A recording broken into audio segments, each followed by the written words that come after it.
formally hello and welcome to all of you to our first Welcoming Week launch webinar for 2022, specifically for this titled Resources and Best Practices for Planning Your Welcoming Week Events. My name is Anthony Salas. I'm the Senior Manager of Events and Membership with Welcoming America. And again, very excited to have all of you joining us here today.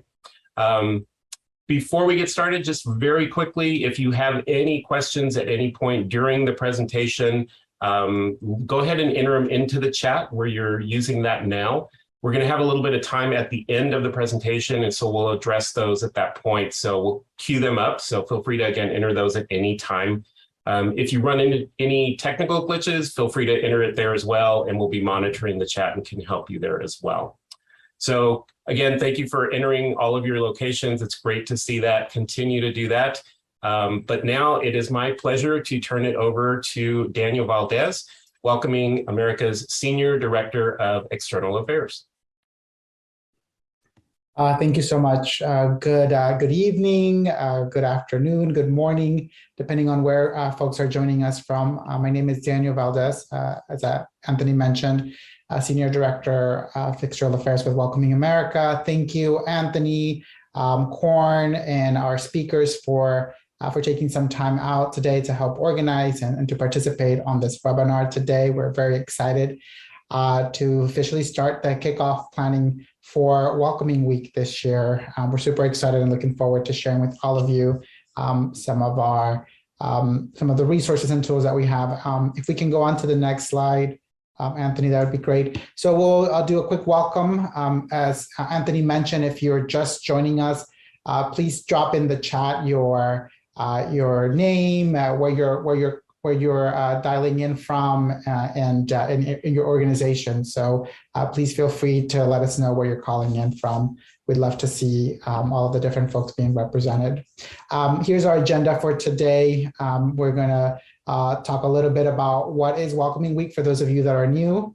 We're also going to be sharing a little bit about our theme for this year, and then talking about some of the resources that we have available for folks this year and how to access those.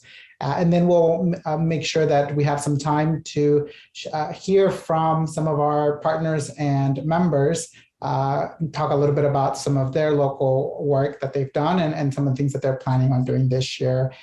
So that's going to be the agenda for today. This will be recorded as well and will be sent out to folks as well. Let's go on to the next slide.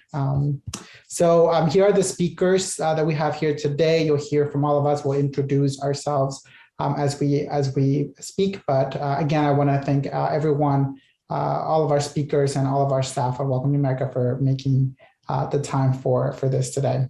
Let's go on to the next slide, Anthony. So we are celebrating 10 years of Welcoming Week. We're very excited about this milestone for Welcoming Week. It was launched back in 2012 by Welcoming America and its members. Welcoming Week provides individuals and communities the opportunity to proclaim welcoming values through events and local initiatives that foster mutual understanding between migrants and non-migrants, as well as deeper belonging for all. Over these past 10 years, we have seen the power of Welcoming Week. And we've seen how Welcoming Week has been able to help advance the goals and missions of local communities to become more welcoming and inclusive to their newcomer neighbors. Over the past decade, we have seen thousands and thousands of events that uplift and embody our welcoming principles, bringing together thousands of people across differences and cultivating long-lasting relationships and change. We're excited to continue to bringing new communities into Welcoming Week here in the United States and across the world. Let's go on to the next slide, Anthony. So our purpose, for those of you who are new to Welcoming Week, Welcoming Week is an annual campaign that was started in 2012, and it celebrates and showcases the movement of communities that are striving to be more welcoming places for all, including migrants. Welcoming Week can serve local communities and organizations in a variety of ways, from an opportunity to celebrate and highlight the contributions of newcomers and migrants in local communities, to catalyzing the start of deep structural welcoming and equity work. Welcoming Week can be a tool to reach people who are conflicted about migrants and migration, as well as people who are supportive of migration but do not know how to help. Today, we're going to hear from two communities about their Welcoming Week efforts and how they have leveraged this initiative to help support their local efforts. For Welcoming America, Welcoming Week continues to serve as an on-ramp to the work of building a welcoming community. For everyday people, for our members, and for groups new to the work looking for a first step to engage. It's a powerful moment of affirmation that strengthens the narrative of welcoming and broadly embraces the ideals and practices of welcoming.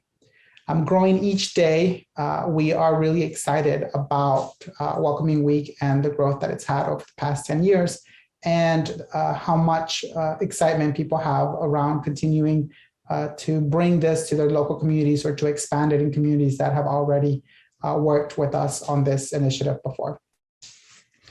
Let's go on to the next slide, Anthony. So we're going to share a little bit more about an update to our logos and our branding. But I want to take a moment here to highlight how Welcoming Week has become a global movement. As I mentioned earlier, over the past 10 years, and more recently over the past few years, we have seen an increase in communities outside the United States engaging with Welcoming Week. We are so grateful for the support of our national partners in countries like Australia, New Zealand, and Canada, who are participating in Welcoming Week and are helping us expand the global reach of this movement. We will hear from one of our international partners today, and we're excited about bringing in new communities from around the world this year and in the years to come. So we're very excited about that. Let's go on to the next slide, Anthony, to talk a little bit about the theme for Welcoming Week this year. So many of you may have seen already through some of our communications, but the theme for Welcoming Week this year is where we belong. By focusing on the places and spaces that foster belonging, i.e. cities, workplaces, neighborhoods, where we belong aims to go deeper and spark individual reflection on how and why belonging occurs, and ways we can break barriers so that places can foster belonging for all, including immigrants and refugees. Cities, towns, counties, and nations, and the institutions within them can lean into what makes their communities welcoming places and showcase how it helps foster belonging for all people, especially immigrants. By doing this, we demonstrate the scale and breadth of Welcoming Week spreading across the globe, leaning into the universal values of welcoming in individuals by helping others belong and feel at home.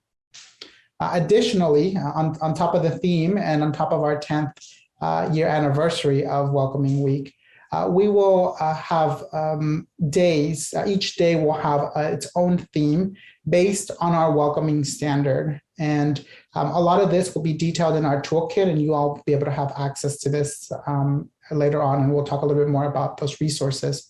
But each day we will have a theme based on our welcoming standard that we use here in the United States, which is a framework of welcoming values and practices that ladder up to the larger theme of where we belong.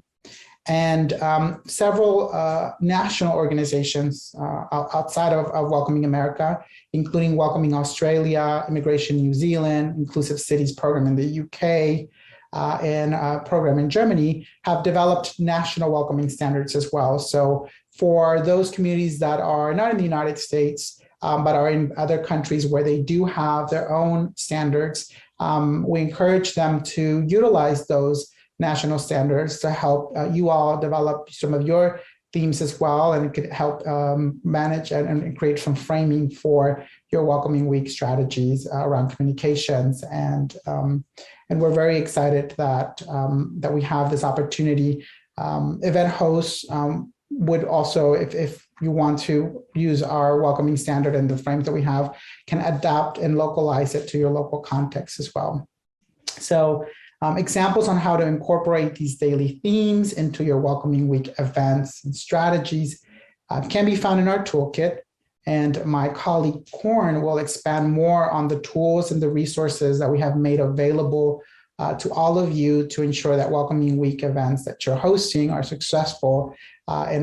These tools can provide some additional functional tools that you can use in your planning and your execution of your events. And hopefully that'll make your work a lot easier when it comes to having the kinds of tools and resources needed to be able to effectively market and do some outreach for the events that you all will be hosting. So with that, I want to thank you all again for your time, for joining us today. We're very excited again about starting to launch this work this year, and we're really looking forward to hearing all of the amazing activities and events that many of you will be hosting. I'm going to pass it on to my colleague Cornelius Lewis, who is going to share more in depth about our tools and resources that we have available for Welcoming Week this year. Wonderful. Thank you so much, Daniel. As Daniel mentioned, I'm Cornelius Lewis, and I'm the Digital Engagement Manager here at Welcoming America. And I'm based in Chapel Hill, North Carolina. So really great to see so many North Carolina folks that are going to be celebrating Welcoming Week, as they popped up in the chat there. Today, I'll be going over the communications pieces related to Welcoming Week. That includes our new logo, the landing page and toolkit, which has everything you need for planning and promoting your Welcoming Week events. Also be sharing ways that you can leverage individuals and organizations within your community to celebrate Welcoming Week. And I'm sure our partners here from New Zealand and Portland, Oregon will also be sharing some insights on that as well. Next slide, please, Anthony.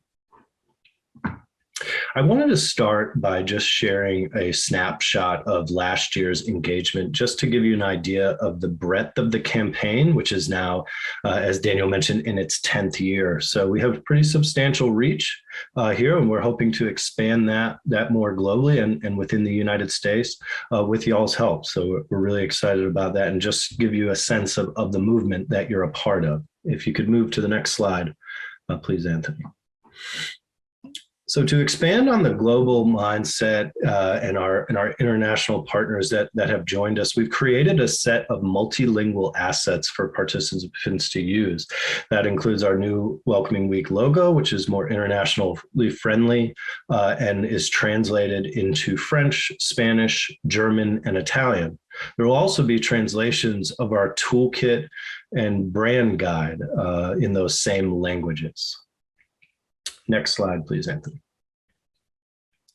So the landing page is your primary resource. I'm going to drop a link in the chat for you all now that you can access. That's up and running as we speak, so you can kind of scan through that as we discuss.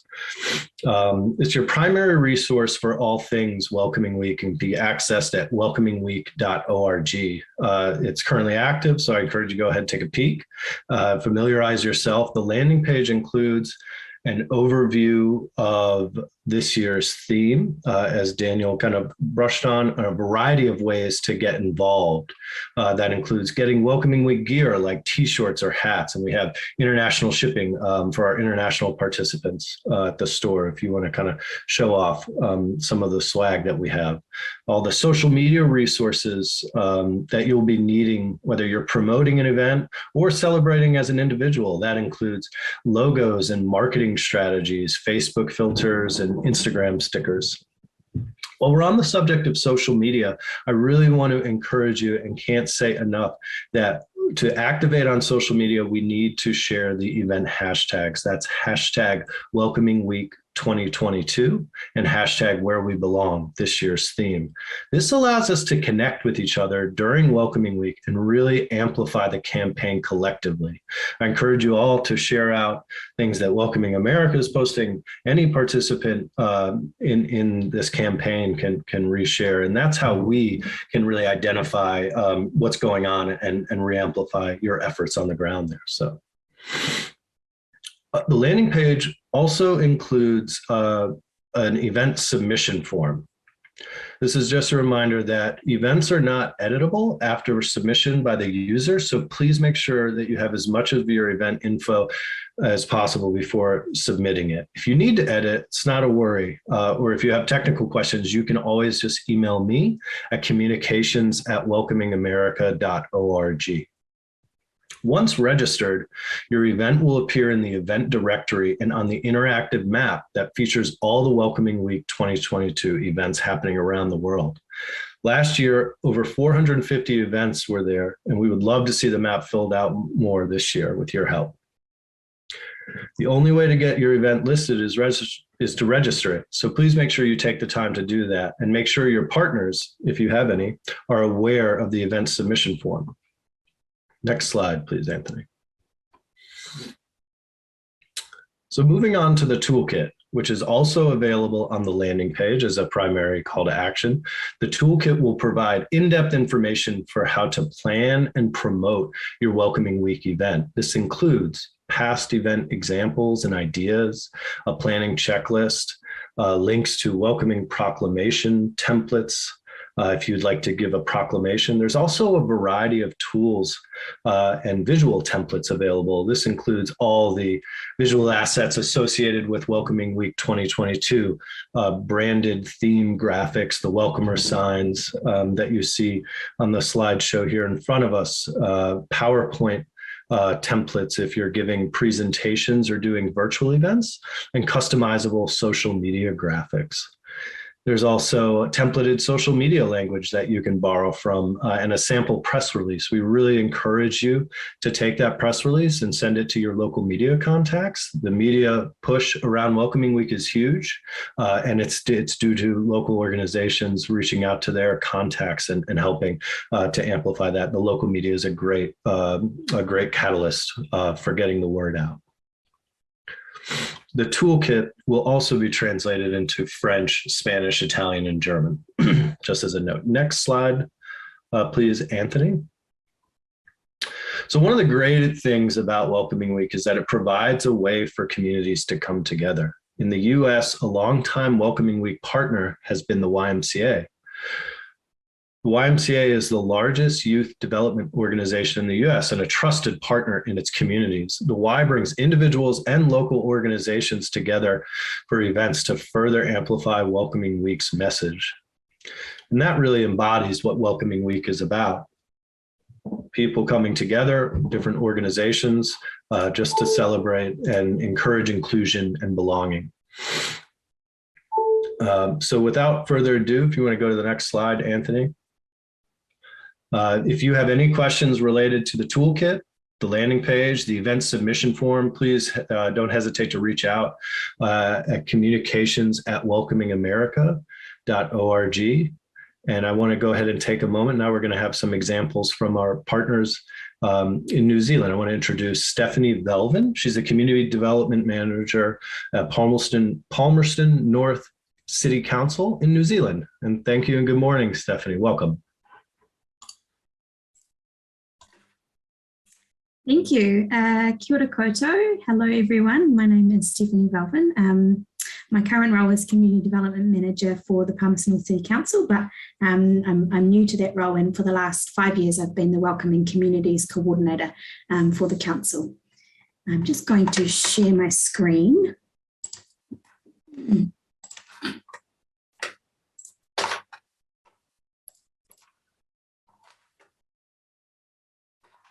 Okay. That little box, there we go. So Palmerston North is a small city in the North Island of New Zealand. It's about a 2 hours drive from Wellington. This is a picture of our central square. It has a population of just under 90,000 people. Excuse me. And our local Indigenous people, or mana whenua, are rangitane or Manawatu.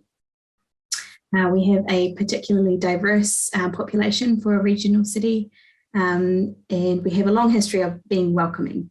We've been a refugee resettlement location for 15 plus years.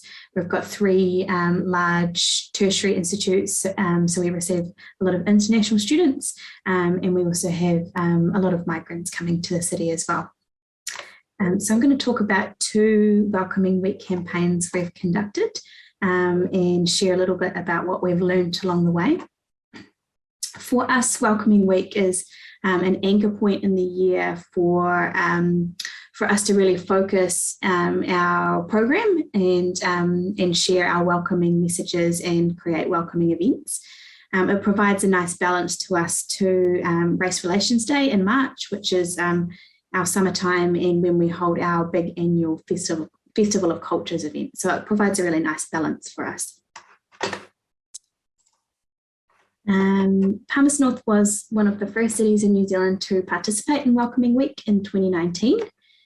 And we led out a campaign around the theme of hashtag Palmy Welcomes.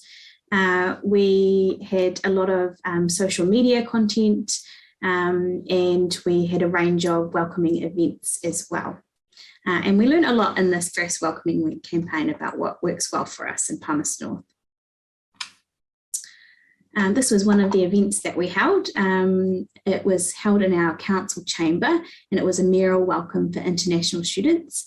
And we received really great feedback, in particular around the value of creating an opportunity for students from different schools to connect with each other. We created a number of welcoming ways to welcome tips that we promoted on our council Facebook page and Instagram. And we also ran a photo competition for people to demonstrate the ways that they're welcoming in their neighbourhoods. And a learning from that is that having a gift card or an incentive is a really great way to create engagement. But the most successful thing of this 2019 campaign were the videos that we created. We made 3 videos showcasing 3 different examples of welcoming in action in our community. And we really wanted to highlight the stories of, I guess, the receiving community and the ways that people of Palmerston North were being inclusive in their day-to-day lives. So the top video is a group called Te Ahi Kaya. They're a kapahaka group of rangitane or Manawatu, our Indigenous people.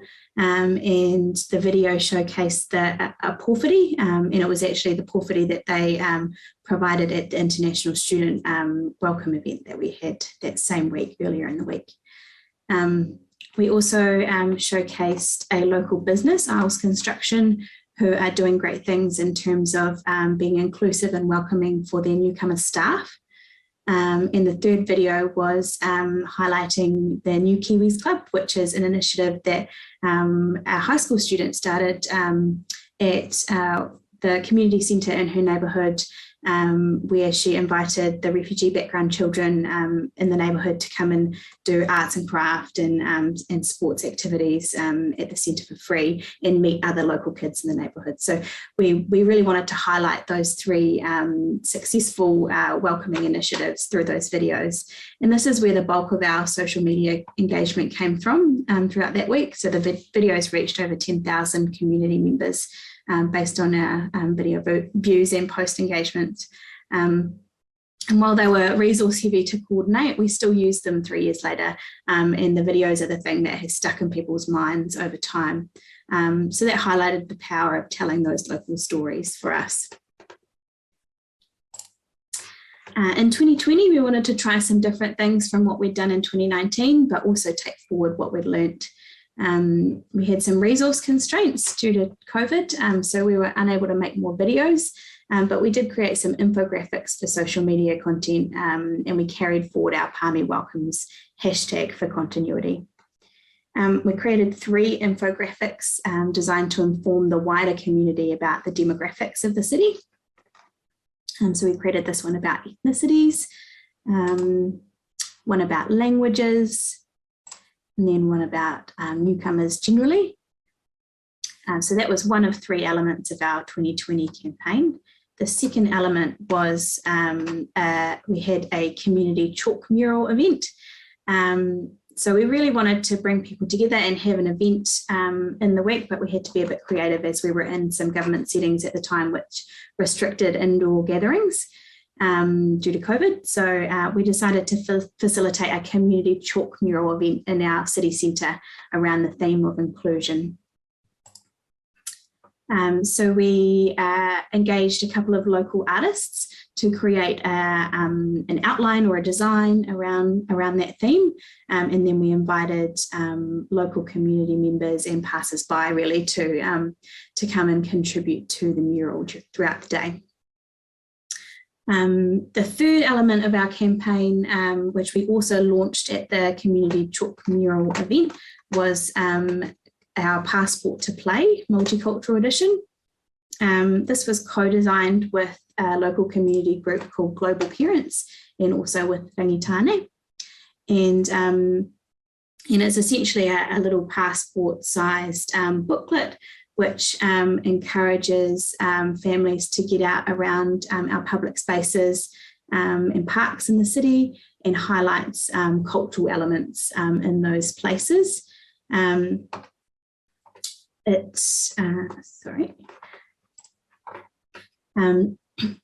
So really just designed to promote that cultural learning and engagement in a really fun, family-friendly way. And it just so happens that Welcoming Week aligns with school holidays for us, so it was convenient timing. So we had hundreds of passports completed over that period, and we've since done a reprint as well around our Festival Cultures time over the summer. And that's an example of the passport post. So there was a post in each of the passport locations, and people sort of etched on the top to get their passport stamp at each place. Which brings us to 2021. So unfortunately we had Delta arrive in August, so we weren't able to proceed with our Welcoming Week plans for 2021. So all we managed was this Facebook post. But for 2022, we're currently in the planning phase, and we're hoping to get some momentum back around Welcoming Week. We're reflecting on the things that have worked well for us and trying to come up with some new ideas for the year. We'll probably do some more videos, some small events. We'll bring back our Palmy Welcomes hashtag, and probably do something interactive and engaging for families as well, like a colouring competition via social media. We also have some aspirations for things we'd like to improve, such as being more community-led in our activities, and also working to better align with Te Wiki o Te Reo Māori Language Week, which actually overlaps in terms of dates with Welcoming Week here in New Zealand. So that brings me to the end of my presentation. I'm very much looking forward to seeing how everyone celebrates Welcoming Week 2022. Thank you very much. Kia ora. Thank you so much, Steph. It's wonderful to hear about those examples from New Zealand. Look forward to see what y'all are doing this year. I'm going to go ahead and turn it over to Maria Klimenko. She's the Immigrant and Refugee Program Coordinator for the city of Portland, Oregon, here in the United States. Hi, everyone. So excited to be here with you all, and incredibly excited for Welcoming Week for this year. I'm the Immigrant and Refugee Program Coordinator at the City of Portland, and I started just about a year ago. So Welcoming Week was one of my first big projects in this new role. And we had a little bit of an advantage because one of our neighboring suburbs, you could say, the city of Beaverton, has actually been hosting Welcoming Week events for about the last 8 or 9 years. So we had a really great advantage in that we were able to develop a close relationship with them, as well as learn from them in our first pilot year. For those of you who are a bit unfamiliar with Portland, it is it has a history of white supremacy. And so immigrant and refugee voices really have not had a space like the kind of space that Welcoming Week provides. And so we are incredibly excited that this year we have been approved for funding to continue Welcoming Week and hopefully make this something that's going to be annual and continuous.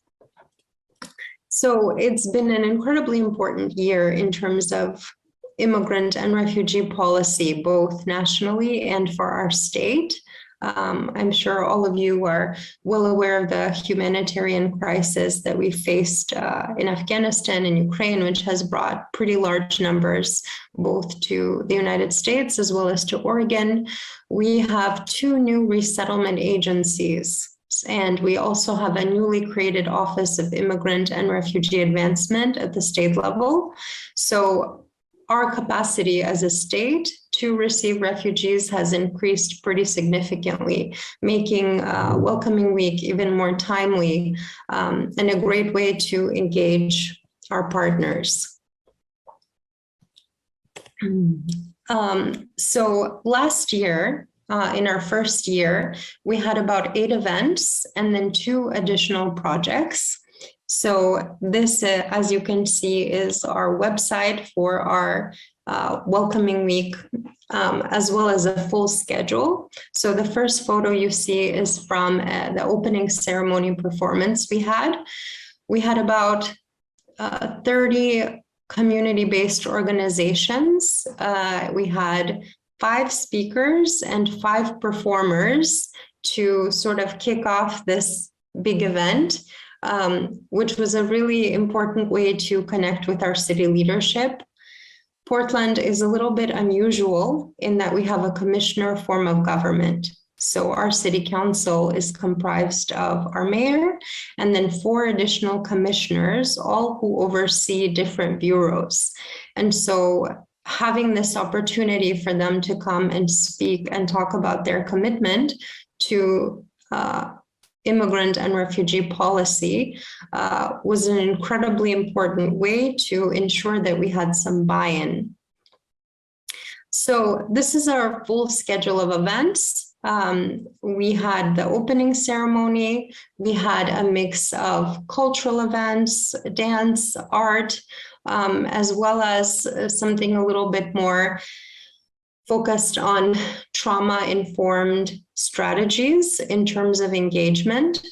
So we really tried to have a mix not only of different cultures represented, but also making sure that we were able to talk about some serious and important issues around refugee trauma. I think it's very easy to get everyone in a community to celebrate, but we also want to make sure that that's balanced with something that is a little bit more tangible in terms of tools and resources. One other thing that makes the city of Portland unique is we have an advisory council that is called the New Portlanders Policy Advisory Commission. And it's about 23 members, all of whom either are immigrants themselves or connected to the immigrant and refugee community. And they were an incredibly important partner for us. So this last event that you see here, it was a virtual event called Exploring Arabic Identity Through Music and Poetry. So it was really wonderful to have our community partners as well as the Policy Commission also have a leadership role in creating their own events so that we as a city and as a public agency weren't the only people who were leading it, although this was sort of under our umbrella as a city. And so, again, each event really gave an opportunity for different agencies, different community-based partners and individuals to come together and learn something new. In addition to these 8 events, we also did a video interview project. Anthony, actually, if you scroll up a little bit, a little more. So you can see there's a related projects and it's in their own words. Would you be able to click on that for me? Thank you so much. Our communications team actually had an intern, and so we were able to do this project together where we interviewed both members of the New Portlanders Policy Commission, as well as other important immigrants in the community to really talk about a little bit about their experience and what the city of Portland can do better. So this first family, if you scroll up a little more, it's under Mia Shabanovic. She is one of our newest New Portlanders Policy Commission members. She is from Bosnia and here with her whole family, where they wrote, Portland welcomes you in Serbian. And so we had everyone do that.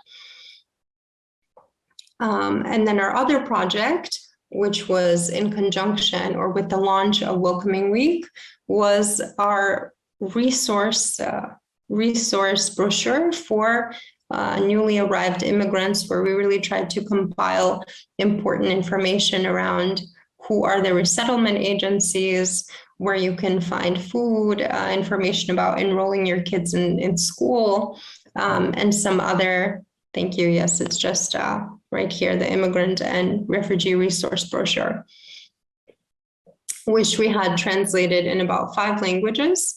And we've added just this year Somali, Arabic, Dari, and Pashto, Ukrainian, to reflect some of the folks who are coming into our community. So I guess you could say overall we had about 10 different projects, including the 8 events that are related to Welcoming Week. So this year, we're really trying to do things a little bit differently and trying to make sure that there's a lot more opportunities for community-led events. Because I think that when you provide an opportunity for politicians, right, we want to make sure that the voices that are really talking about these experiences continue to be focused on those who have direct lived experience.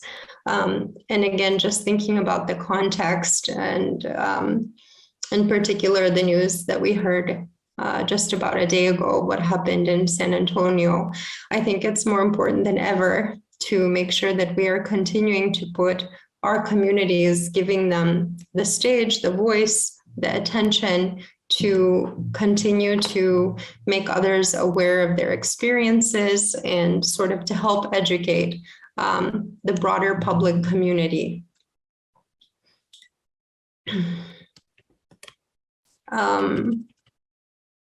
So this year, since we did receive one-time funding, we're spending about half of that to sponsor 10 community-led events. And then as a city with partners, we will be hosting another 6.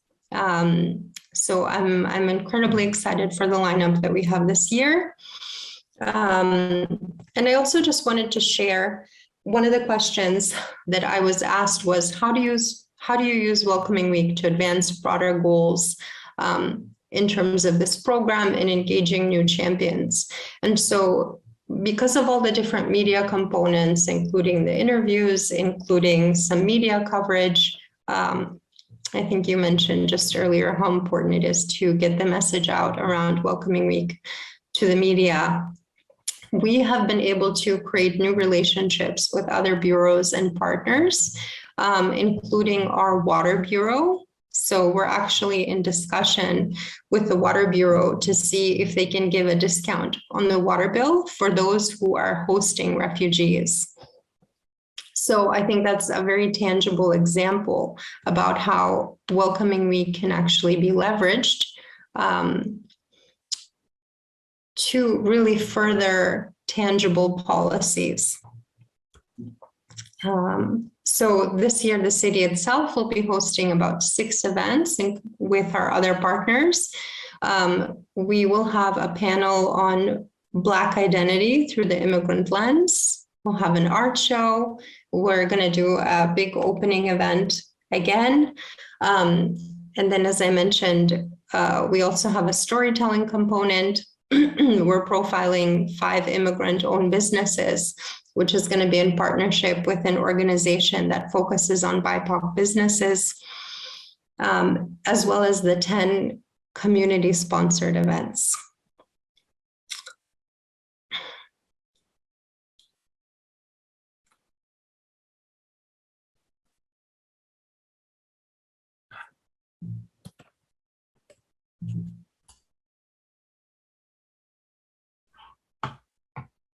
Wonderful. Thank you for that, Maria. Okay, I think we're going to move on now to some questions, and Anthony is going to facilitate. Just a reminder that if you do have questions about the toolkit or landing page, we've seen several pop up in the chat there, that don't get answered in this Q&A. You can reach out to communications@welcomingamerica.org. So Anthony, if you want to go ahead and facilitate, start taking questions, we can do that. Yeah. So again, continue to enter your questions in the chat there if you have any. One thing I'd like to do as we start off the Q&A portion, Maria, if I can direct this specifically to you, and obviously anyone please chime in if you'd like to as well. We had several questions come in about translation of materials and resources into the multiple languages. Can you talk a little bit on, when we were going through the website, we saw the different examples of the translated materials and the information on the website. Can you talk a little bit about how you did that? If, did you work with a partner there in the community? Who kind of led that and how that all worked out? Sure. We worked with our communications team.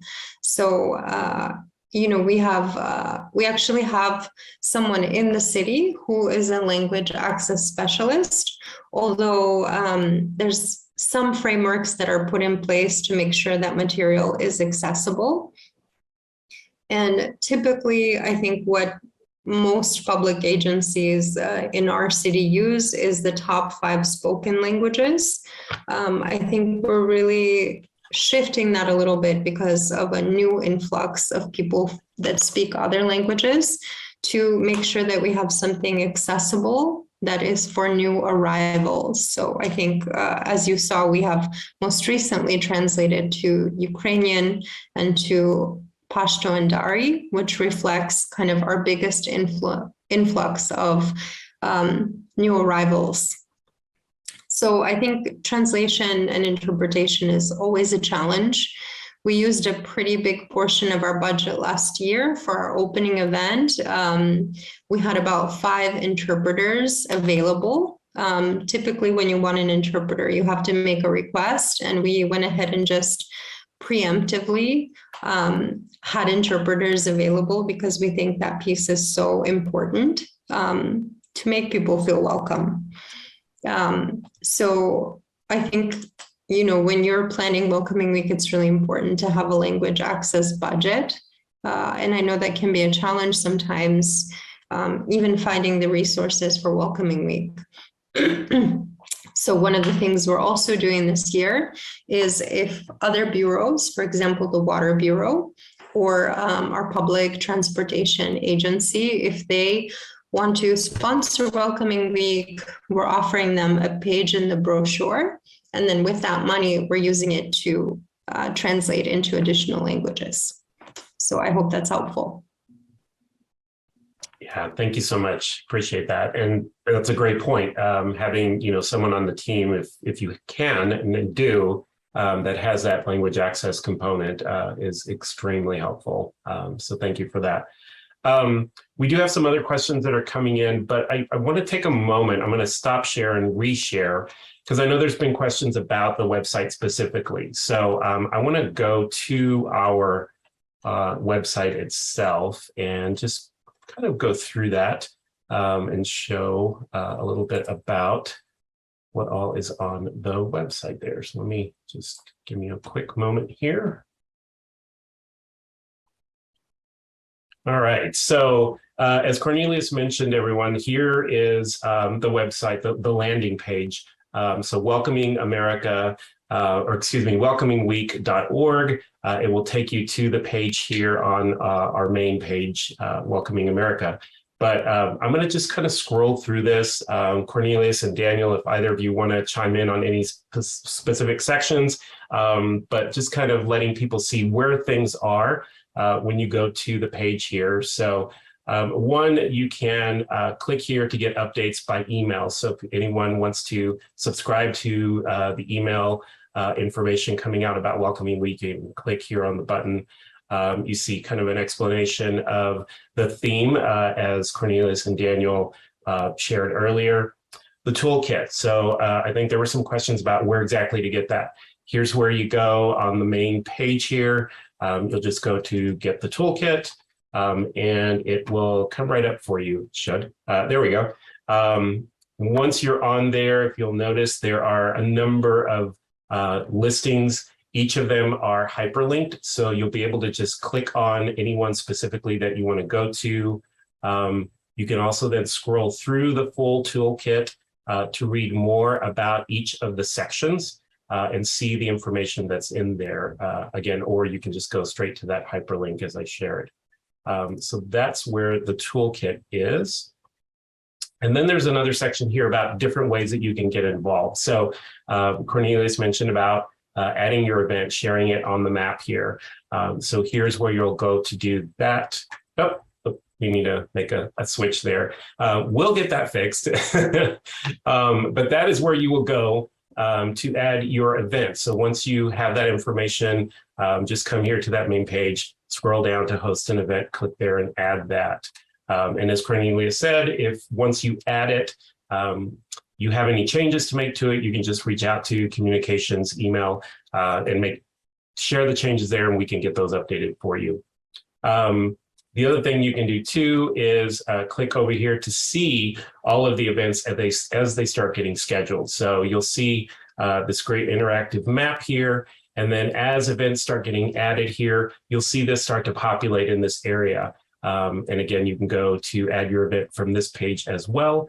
You can search by your city, your state, however you want to do that. So all of that is there.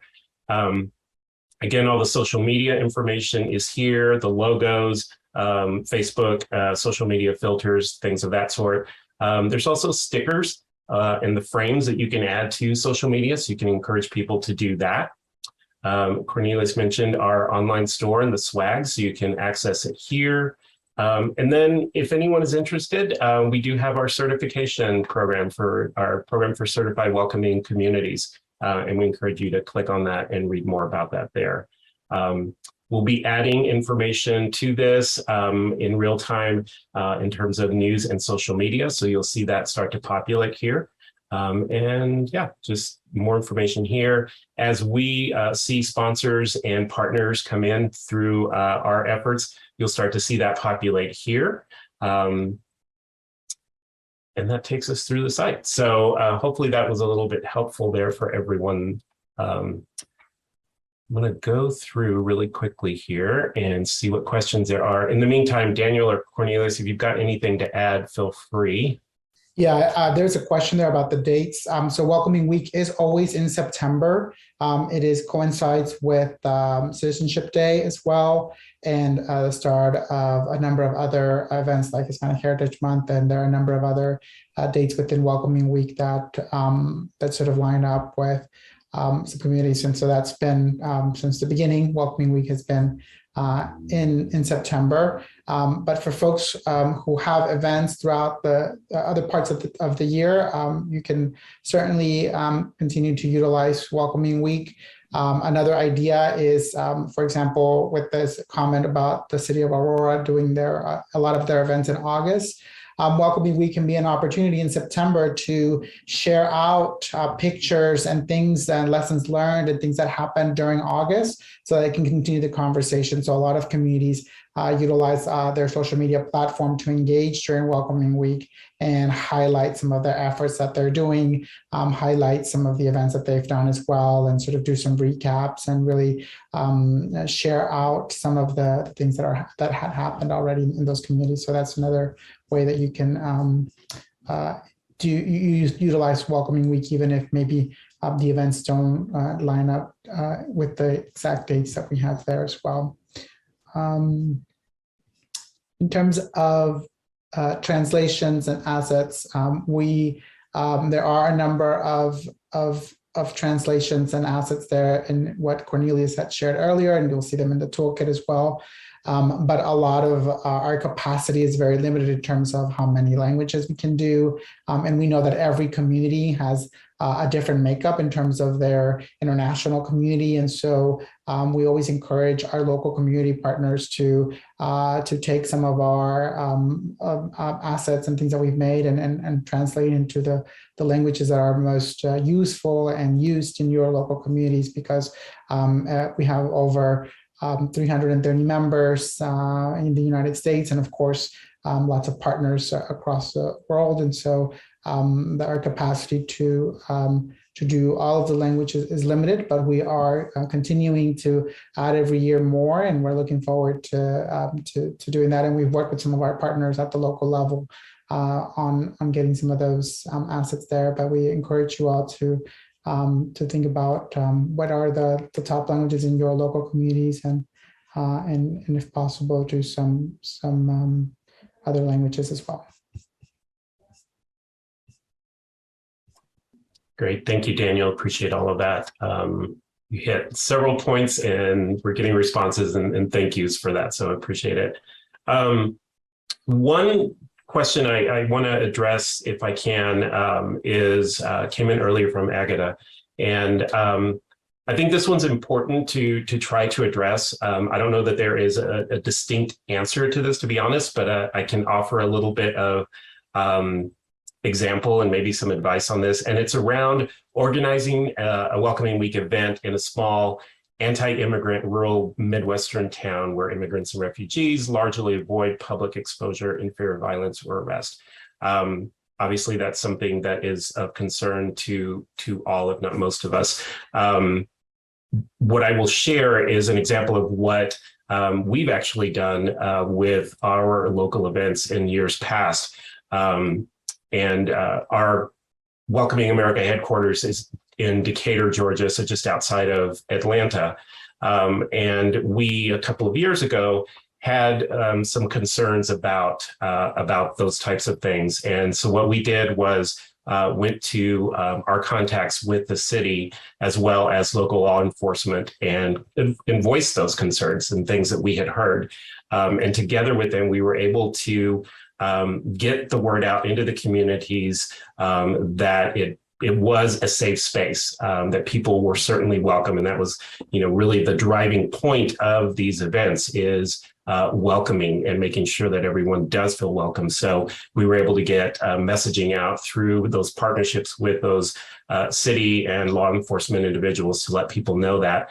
The other thing we did as well was we had some law enforcement just on the perimeter of our event, just to kind of show that presence and know that they were there to protect and not do anything else. So that's just one, small example. If anyone else has anything that they have done, feel free to enter it in the chat and we can certainly share that. But I appreciate that question. I know it's something that unfortunately is something that we do need to address and work on, but hopefully that helps a little bit there.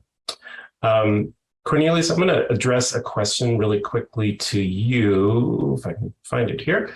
So the question is, can you just talk a little bit about best practice using our Welcoming Week logo along with either the event organization logo or the city logo, or just kind of in partnership with another logo?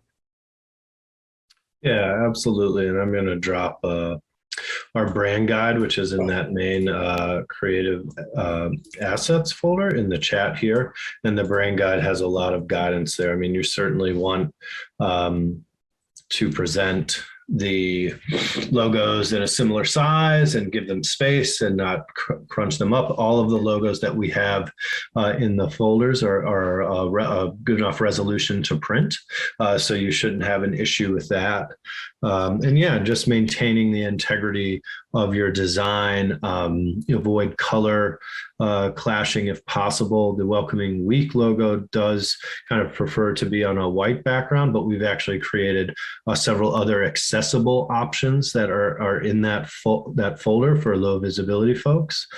So we have those as well. So you can dig into that brand guide and really see some of the fine tuning in terms of the logo and its relation to other logos, if that answers your question. Yep, you got it. Thanks. So you got it. The other thing I'll mention too, a couple of quick things, and I know we're coming up at the end of the hour here, but one, for anyone that is on here that is a member of the Welcoming Network, keep up with the member forum. That is a place where we do post a lot of updates and information on our programs and everything that is going on, but we'll definitely be adding things to the forum as we get closer and closer to Welcoming Week. So if you are a member, definitely keep update on that. If you're not a member and you're interested, you can reach out to us. We'd be happy to talk to you. So feel free to do that as well.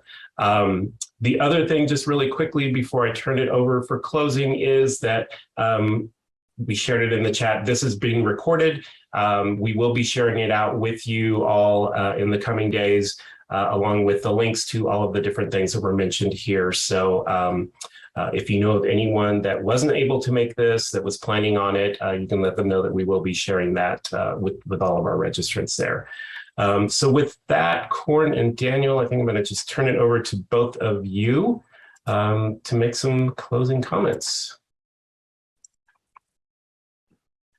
Yeah, great. Well, thank you all again for joining us today. We've recorded this, so you will be able to see this again.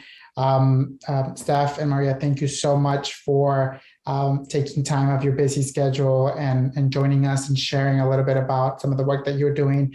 We're very excited for your continued partnership on this, and we're looking forward to seeing all of the events that are going to be happening throughout the world around Welcoming Week, and we're here to help. Please feel free to reach out to us. We are always happy to have conversations with you. If you're part of the network, of course, you have your program, someone from the network team as your primary contact. They're also always happy to engage and to help on any of these things. So thank you all again for your time, and please make sure that you are signed up to our newsletter to get all the information, and that you reach out to us if you have any questions.